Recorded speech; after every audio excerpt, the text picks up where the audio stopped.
묵상 기도하심으로 새벽 예배를 시작하겠습니다. 하나님 은혜와 사랑에 감사합니다. 오늘도 우리에게 새날을 주시고 예배케 하심을 참으로 감사합니다. 오늘 이 하루도 주와 동행하는 하루가 되게 하시고 주님을 기쁘시게 하는 하루가 되도록 인도하여 주옵소서. 오늘도 목자이신 하나님께서 우리의 삶을 푸른 초장과 쉴만한 물가로 인도하심을 누리는 하루가 되게 하여 주옵소서. 오늘 이 하루도 우리의 생각하는 것과 또 우리의 구하는 것보다 넘치도록 응답하실 하나님을 찬양합니다. 예수님의 이름으로 기도합니다. 아멘. 찬송 70장 드리겠습니다. 피난처 있으니 환난을 당한 자 이리 오라. 땅들이 변하고 물결이 일어나 산 위에 넘치네 두렵잖네. 이방이 떠들고 나라들 모여서 진동하나 우리 주 목소리 한 번만 바라면 천하의 모든 것 망하겠네. 만유주 하나님 우리를 도우니 피난처요. 세상의 난리를 그치게 하시니 세상의 장검이 쓸데없네. 높으신 하나님 우리를 구하니 할렐루야.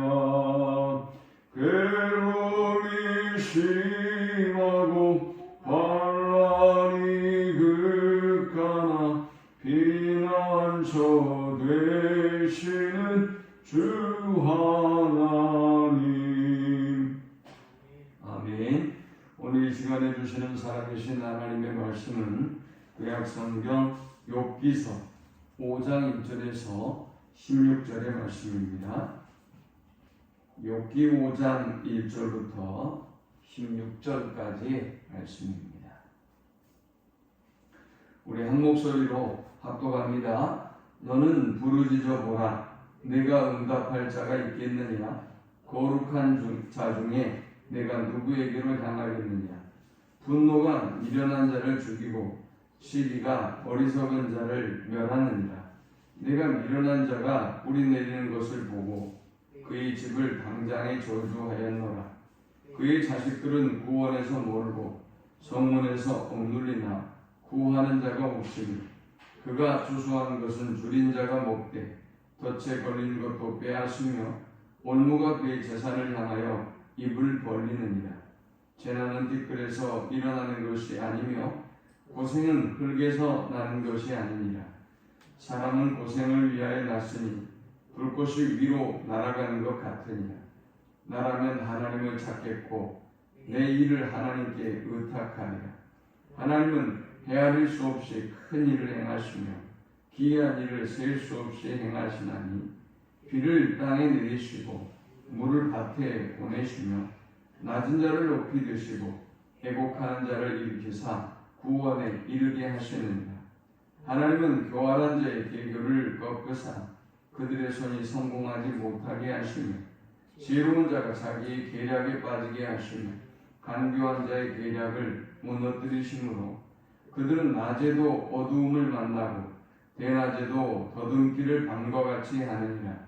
하나님은 가난한 자를 강한 자의 칼과 그 입에서 또한 그들의 손에서 구출하여 주시나니 그러므로 가난한 자가 희망이 있고 악행이 스스로 입을 다무느니라. 아멘. 엘리바스는 참 신중한 사람이고 친구를 참 사랑하는 사람입니다. 엘리바스의 조언을 보면 틀린 말이 하나도 없어요. 이 엘리바스의 조언을 가만히 살펴보면 성경적인 진리가 그 안에 담겨 있고요. 또 우리의 삶의 진리, 지혜도 담겨 있습니다. 그런데 문제는 그 엘리바스의 조언이 욥에게 힘이 되지 않는다는 것이죠. 또 욥이 그 문제를 극복하게 하는 어떤 도움이 된다거나 근본적으로 문제를 해결할 수 있는 방법을 제시하지는 못하더라라는 것입니다. 엘리바스는 욥에게 크게 세 가지 이야기를 합니다. 먼저 첫 번째는 너는 부르짖어 보라. 내게 응답할 자가 있겠느냐? 거룩한 자 중에 내가 누구에게로 향하겠느냐라고 했습니다. 먼저 조언하기를 하나님께 부르짖으라 라고 말했어요. 어떤 문제와 어려움을 만날 때 하나님께 부르짖어야 하는 것은 너무나 당연한 일이죠.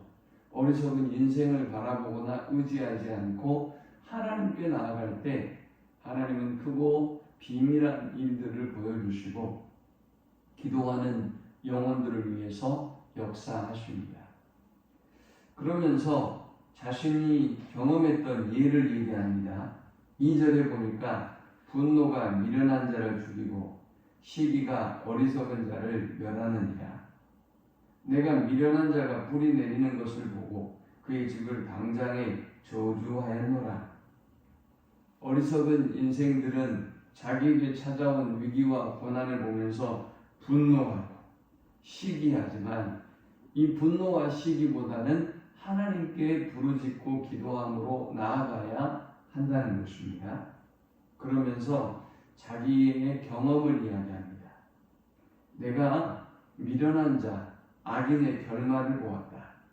그들은 잘 되는 것 같았지만 그러나 결국에는 하나님이 심판하시고 결국에는 망하고 말았다라는 것입니다.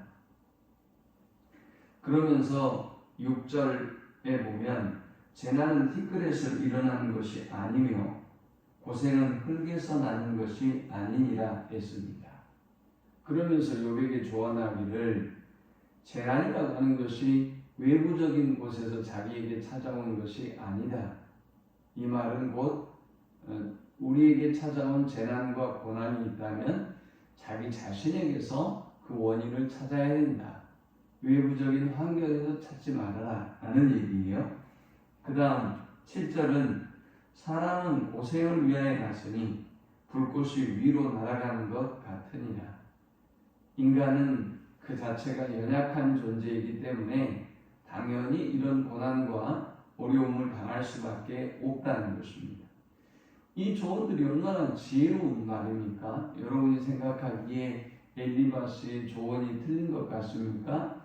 참으로 욥을 사랑해서 하는 조언이고 욥이 어떻게든 이 문제를 극복했으면 하는 마음에서 나오는 조언이에요. 자, 그 다음 8절에는 나라면 하나님을 찾겠고 내 일을 하나님께 의탁하리라 라고 했어요. 엘리바스는 두 번째 욥에게 조언합니다. 하나님을 찾고 하나님께 의탁하라 라는 것입니다. 자, 지금 너의 고난의 순간에 하나님을 찾고 하나님께 모든 걸 의탁해라 라고 조언해주고 있습니다. 자, 그 다음 마지막 세 번째 조언은 9절에 보니까 하나님은 헤아릴 수 없이 큰 일을 행하시며 기이한 일을 셀 수 없이 행하시나니 있어요. 세 번째 우리가 하나님께 나아갈 이유는 하나님은 큰 일을 행하시는 하나님이기 때문에 우리가 하나님을 찾아야 한다라는 것입니다. 아무리 인생을 의지하고 사람의 지혜와 힘을 의지해도 그들은 권능이 없잖아요. 그들은 능력이 없잖아요. 뭐 우리의 연약함을 치유한다거나 어떤 직장의 문제를 해결해 준다거나 우리의 기도의 제목을 해결할 만한 존재가 못 돼요, 인간. 그런데 우리 하나님은 큰 권능의 하나님이시기 때문에 우리가 이 고난과 어려움의 순간에 하나님을 찾아야 한다는 것입니다. 그러면서 하나님의 권능에 대한 이야기를 합니다. 먼저 10절에 하나님은 비를 주시는 하나님이시다. 그 다음 11절에는 낮은 자를 높이시는 하나님이시다. 또 12절에서 14절에는 하나님은 악인을 심판하시는 하나님이기 때문에 우리가 그 큰 능력을 가진 하나님께 돌아가야 한다. 그 다음 15절에서 16절은 하나님은 가난한 자에게 희망을 주시는 하나님이기 때문에 가난한 자, 연약한 자에게 희망이 되시는 하나님이기 때문에 우리가 하나님을 향해야 한다라는 것입니다. 자, 이제 이 엘리바스의 조언은 정말 맞는 말인데, 진리인데, 성경적 진리이기도 하고 삶의 진리이기도 한데, 그런데 문제는 이 말이 과연 욥에게 얼마나 도움이 되었을까 라는 것을 우리가 살펴봐야죠. 우리에게도 다른 사람들이 조언을 하는데 그 말이 분명히 맞는데, 틀린 말은 아니에요. 맞는데 그 말이 여러분에게 위로가 되거나 그 말이 여러분을 살리거나 여러분의 문제를 해결해 주지 못하고 오히려 큰 고통과 아픔을 안겨다 주는 것을 보게 됩니다. 아니, 그렇다면 여러분, 우리가 틀린 말을 해야 되는 겁니까? 그 사람을 위로하기 위해서 틀린 말, 진리가 아닌 말을 해서는 안 되잖아요. 진리를 말해야 됨이 옳은 것이지요. 그러나 우리가 기억해야 할 사실은 우리가 진리를 전하고 하나님의 말씀을 전한다 할지라도 여러분들이 조언하는 그 조언이 고통을 당하고 있는 사람에게 힘이 되기는커녕 오히려 다른 사람을 더 아프게 할 수 있다는 것을 항상 기억해야 하는 것입니다. 자, 저는 이 본문을 통해서 우리가 다른 사람에게 엘리바스처럼 맞는 이야기를 하지만 다른 사람에게 상처를 주지 아니하고 다른 사람을 세우고 덕이 되는 말을 하기 위해서, 다른 사람을 돕는 자가 되기 위해서 가져야 될 세 가지 자세에 대해서 살펴보고 함께 은혜를 나누고자 합니다. 먼저 첫 번째는 맞는 말이라 할지라도 과잉 일반화를 경계하라 하는 것입니다. 과잉 일반화는 뭡니까? 그냥 어떤 사건 하나 보고 어떤 경우 하나 보고 이것이 다 맞아.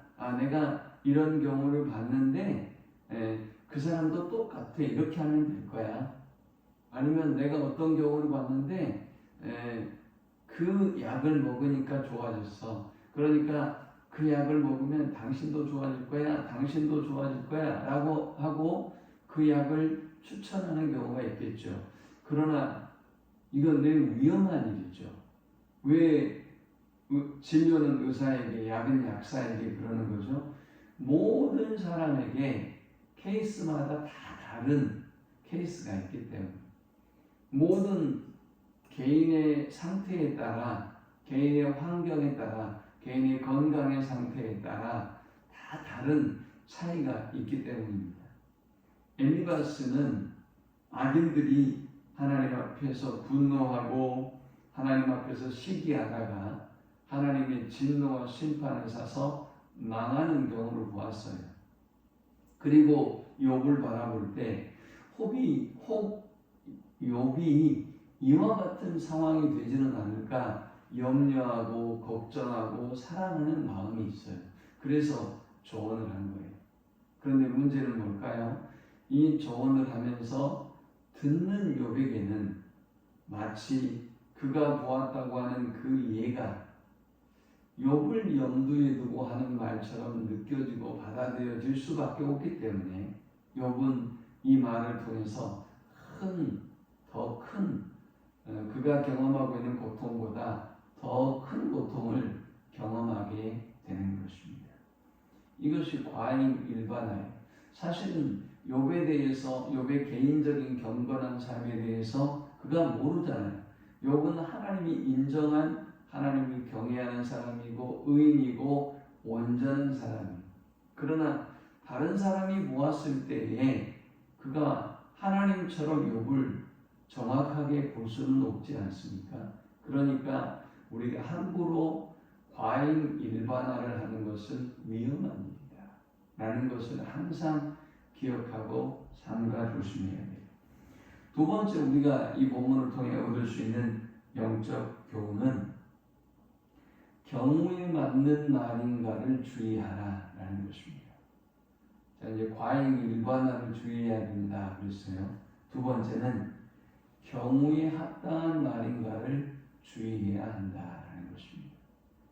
욥에게 했던 엘리바스의 말은 다 맞는 얘기예요. 이 말이 굳이 틀렸다고 흠잡을 만한 말이 하나도 없어요. 다 맞는 얘기잖아요. 하나님을 찾아야 된다. 하나님께 부르짖어야 된다. 그러면 하나님께서 우리를 구원해 주신다. 큰 능력을 가진 하나님께로 나아가야 된다. 우리 하나님은 이런 하나님이다. 이 말이 틀린 말이 어디가 있어요? 다 맞는 말이에요. 그리고 거짓말이 아닌 이상 자기가 실제로 목격했던 악인들의 결말을 보았기 때문에 너는 흔들리지 말고 하나님께 부르짖어라. 여기서 어떻게 우리가 그 말이 틀렸다고 말할 수 있죠? 다 맞는 얘기예요. 그런데 문제는 뭡니까? 맞는 얘기라고 해서 그 말이 욥에게도 맞는 것은 아닌 것입니다. 우리가 정말 몸에 좋다고 이 약을 먹으면 다 낫는다고 말했는데 다 나아요? 네? 그 약을 먹으니까 다 낫던가요? 아니에요. 더 안 좋아질 수도 있기도 하고요. 아니면 아무 관계 없는 그런 반응을 보기도 해요. 이와 같은 거예요. 그 말이 진리라 하더라도 그것이 옳은 말이라고 한다 할지라도 경우에 합당한 말을 해야 돼요. 때에 맞는 말인지 때에 맞아야 돼요. 그 다음 그 사람에게 맞는 조언인지 때에 맞는 조언인지 우리가 알고 해야 되는 거예요. 그런데 대부분의 사람들이 조언하는 것은 그 사람들의 개인적인 사생활을 잘 모르기 때문에 주의해야 함에도 불구하고 그냥 막 내뱉는단 말이죠. 또 시기적으로도 이 말을 내가 해줘야 될 때인지 아닐지, 지금 해야 되는지, 옛날에 했어야 되는지, 아니면 미래의 어느 때 해야 되는지 잘 모르기 때문에 우리가 이 말을 통해서 위로해주고 또 조언을 해주기 위해서 매우 신중한 접근을 해야 하는 것입니다. 그래서 잠언 25장 11절에 보면 경우에 합당한 말은 아로새긴 은쟁반의 금사관이라 라고 있습니다. 경우에 합당해야 되는 거예요. 틀렸다는 게 아닙니다. 그 경우에 맞아야 되는 거예요. 경우에 맞아야 돼요. 그 상황에 맞아야 하는 것입니다. 자, 우리가 약을 먹어도요, 식전, 식후에 드세요 라고 딱 명시를 해주잖아요. 식전에, 식후에 먹어야 될 약을 여러분이 만약 식전에 먹게 되면 그 약 때문에 여러분들이 더 고통을 당할 수도 있어요. 이 말씀을 기억하면서 우리가 다른 사람에게 조언을 할 때, 또 영적인 권면을 할 때 이것이 다 맞는 말이긴 한데 이 사람에게 지금 경우에 합당한가를 고민하고 또 주의하고 전하는 우리 모두가 될 수 있기를 축원합니다. 그러면 우리가 경우에 합당할 수 없기 때문에 조언하지 않아도 되느냐, 전하지 않아도 되느냐, 그건 아니죠. 그건 아니에요. 우리는 고통당하는 사람들을 위해서 깨어 기도하고 어떻게든 도움을 주어야 돼요. 우리가 침묵하는 것은 방관하는 거예요. 그냥 내버려 두는 거하고 똑같은 거예요. 다만 문제는 무엇이냐? 경우에 합당해야 된다. 그래서 오늘 이 아침에 하나님, 제가 말을 할 때, 다른 사람에게 조언할 때 경우에 합당한 그런 언어 생활로 사람을, 생명을 살리게 해 주옵소서라고 기도하는 아침이 될 수 있기를 축원합니다. 마지막 세 번째 우리가 이 본문을 통해서 얻을 수 있는 영적 교훈은 사람의 말과 사람을 의지하지 말고 오직 하나님만 의지하라라는 것입니다. 자, 엘리바스의 이 이야기를 들으면서 욥은 과연 어떤 반응을 보일까요? 아직은 등장하지 않고 있어요. 하지만 욥은 이 사랑하는 엘리바스의 조언을 통해서 힘을 얻기는커녕 더 큰 고통과 아픔을 경험하게 돼요. 그래서 우리가 고통당할 때 우리를 생각하는, 우리를 위하는, 우리를 사랑하는 한다고 말하는 사람들의 말과 조언과 행동이 우리에게 더 큰 고통으로 다가오는 거예요.